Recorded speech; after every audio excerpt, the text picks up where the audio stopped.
NANI?! Slick back. That's what I said! Slick back! No, I'm a pimp named Slick back. Pimp named Slick back. You see this nest? You want to know what built this nest? You don't want to know what built this nest. You want to know what made these bones? You don't want to know what made these.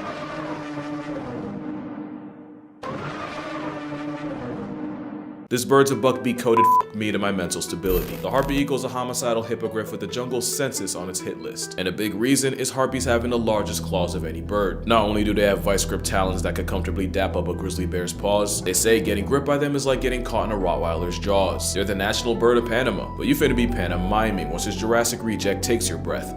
By crushing your windpipe, but by far the most out-of-pocket thing is what nature went ahead and did with their wings. Unlike most birds its size, harpy eagles have relatively short wings. I'm talking about if eagles were the NBA, this would be their build. But the short wings just means this life unsubscription service can duck and weave through the dense jungle to catch a body. Which also means there are very few things alive in the Amazon that a hunting harpy can't pack up, from monkeys and sloths, to armadillos, snakes, and porcupines, to other predators like ocelots and foxes. They'll also body other birds like parrots, and they'll even murk other raptors like vultures. But then, what even is a raptor? The answer might just surprise you. Raptors are what most people might call birds of prey, which is already a problem because there's plenty of other birds that'll have you preying. So the raptor title gets gatekept to the birds with all three: a sharp hooked beak, a Jurassic-style pedicure and talons, and an OP sense of sight. So without a hooked beak but webbed feet, the demonic garbage chute misses the cut. Chronic Crash Out the Canada Goose doesn't sit at the raptor lunch table because if it did, it probably would have seen that coming. But the whole raptor thing's a pain in the prostate, and it's because raptors,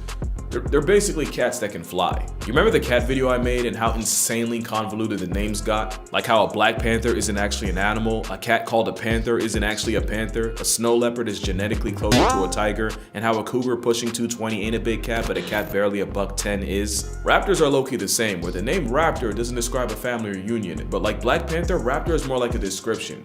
But I'm gonna get to that. Now, the other problem with raptors is that nature basically bamboozled them. Of course, the ability to fly is broken, but it comes with hollow bones. Now, hollow bones aren't to keep the bird light enough for flight. It's more that pneumatic bones are filled with air and so give extra oxygen to fuel their flight. But it also means a broken bone is a career-ending injury for an avian, and as hunters, they run the risk of getting folded by their own prey. The compromise is, raptors have some of the most heinously creative ways of confiscating consciousness, revoking your existence. Whatever you want to call it, the bird of prey hunting strat is straight out of the pages of a mob boss's torture diary. And we can start with the secretary bird, aka Jurassic Park in yoga pants, named after the fact that, like a secretary, they'll connect you to the big boss upstairs if you give them the chance. They cancel prey by kicking them in the head until they flatline or just lie flat, and their usual targets are snakes. The combo of delivering multiple kicks in the time it takes to blink, and how disrespectfully accurate they are, all adds up to a 6-piece serpent assault where they spam a river dance on a snake's skull until it caves in, leaving the snake out of order like a reptile dysfunction. You gotta hand it to them, that's pretty metal. Actually, you should do the opposite, since the Kung Fu crane can apparently shatter the bones in a human hand. And it's not just snakes, secretaries will go after things like cheetah cubs and baby gazelle. I think now is a good time to mention they can be an honest 4 feet tall, with a thigh gap no less. As you can see, they're liable to violate snakes and beauty standards, all while being one of the few birds with 2 pairs of wings, no Red Bull. This high-stepping battery charges with all the smoke, literally, because they'll gather around brush fires just for the opportunity to murk any small animal running for its life. Don't let the pretty privilege distract you. It's an African assassin chicken in thigh boots dressed like a recently divorced mother of 3.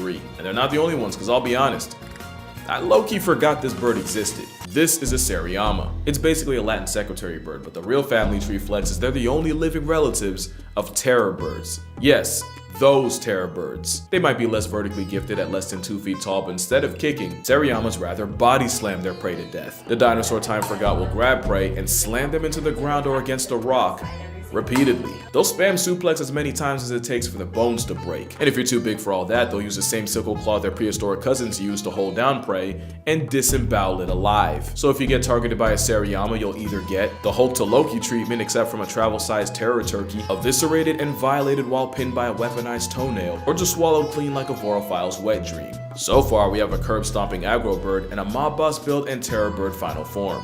And we're just getting started.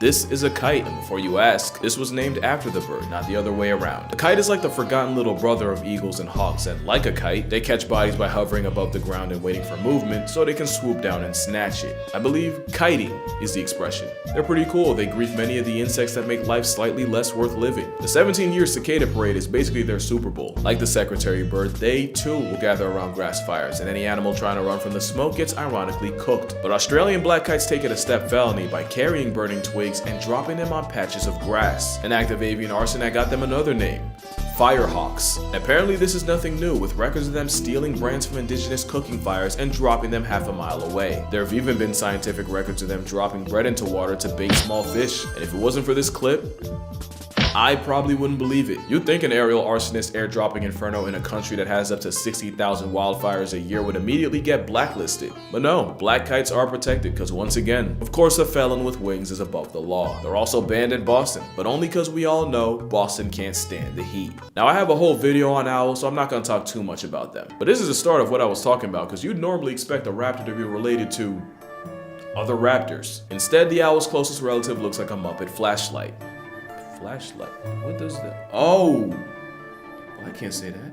Owls are predators on incognito, thanks to feathers that allow them to fly almost completely silently. Again, you don't realize how unsettling that is till you go to bed a family and wake up a single mother. They also have a satellite dish for a face and uneven ears, so even under a foot of snow, they can hear exactly where you're about to go. Owls are 100% the closest thing to cryptids with wings, and while they haven't murked people, allegedly, there's plenty of predators that do feed off unsuspecting humans, just like you, including arguably the worst predator of all: data brokers. There's a lot of data brokers that feed themselves by collecting your personal information and selling it to the highest bidder. And it's deeper than selling your browser history to companies wanting to know what to sell you back. Some insurance companies will team up with brokers and actually raise your rates based on what you put out online. Cyber criminals can steal personal info like your social security from a broker, and if you've ever gotten one of those robocalls, I think you know who slid them your number. Yeah, the owls don't seem so bad now. Now you can email takedown requests to these sites with your info, but 1, there's just way too many and you will get overwhelmed. 2, I don't have a real job and I don't have time for that, so I know you don't. But 3, even if you run the gauntlet, in a week it won't matter because it'll probably be back up there. You're up against a predator that plots incognito,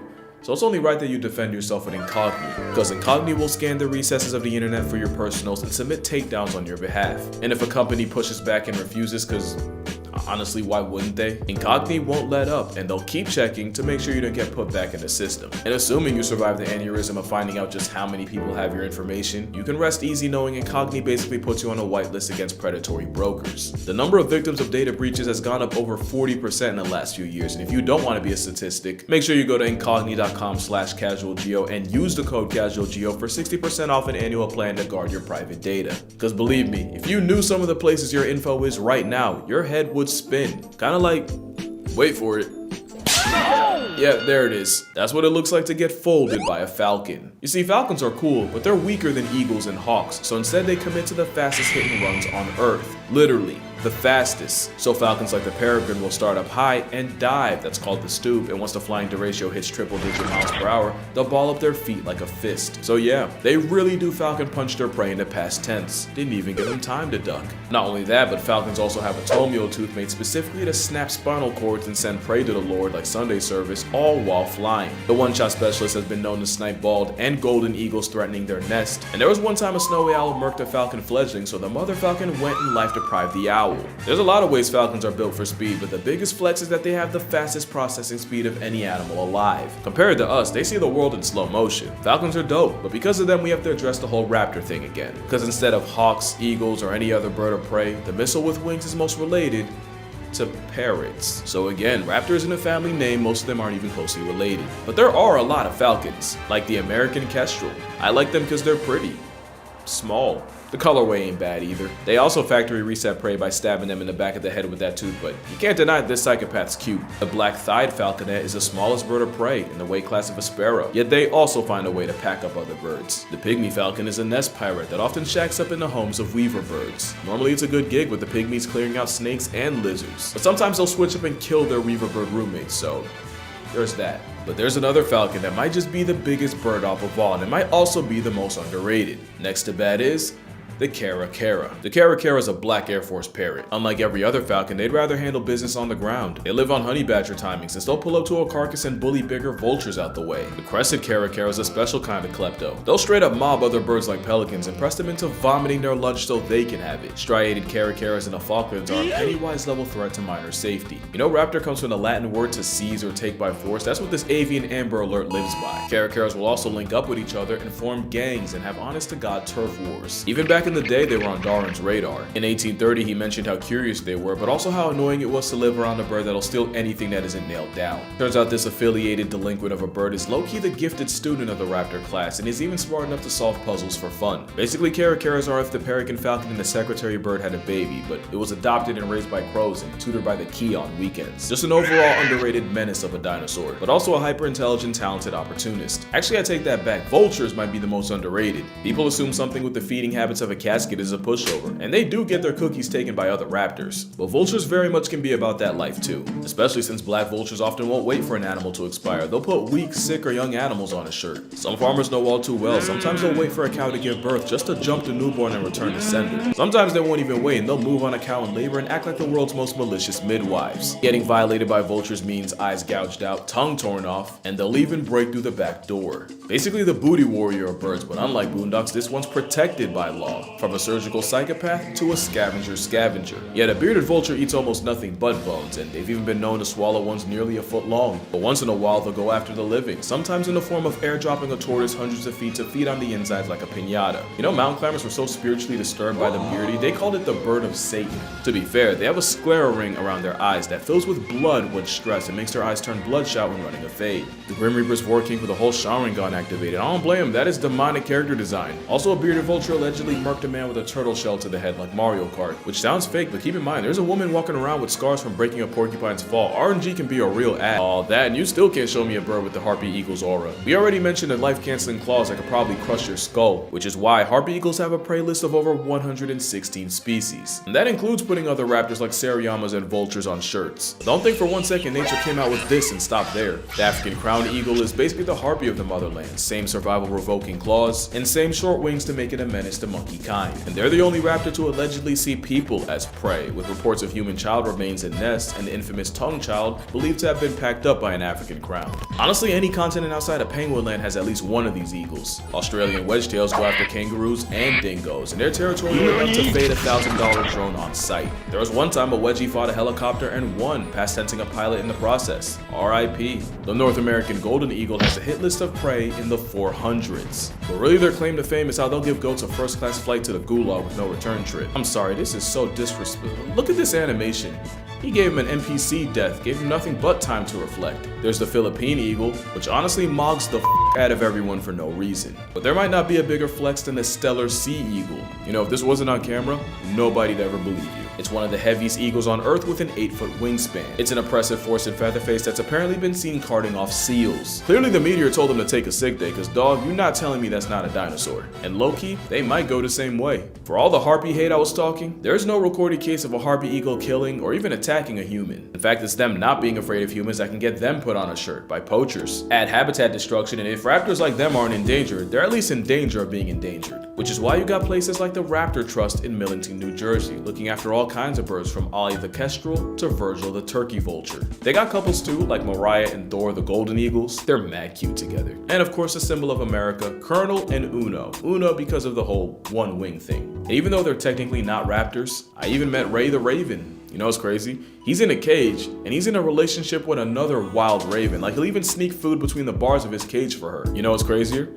His girl has a whole nother family in the wild. I usually don't rock with homewreckers, but I'm rocking with Ray. But like I said, my favorites were definitely the owls, especially this barred owl named Sunny. I think he liked me. Although the vultures gotta be a close second, since they'll literally walk up and follow you around like a puppy. Oh, this isn't sponsored, by the way. I just had a good time and wanted to shout them out. So if you're ever in the area, the Raptor Trust in Millington, New Jersey, 100% recommended. But that's gonna do it for this video. Drink water, hug your mother, forget that. Shout out to Incogni for sponsoring this video. Shout out to the Pigeon Paralysis Demon for sponsoring Imagination. And I'ma see y'all in the next one.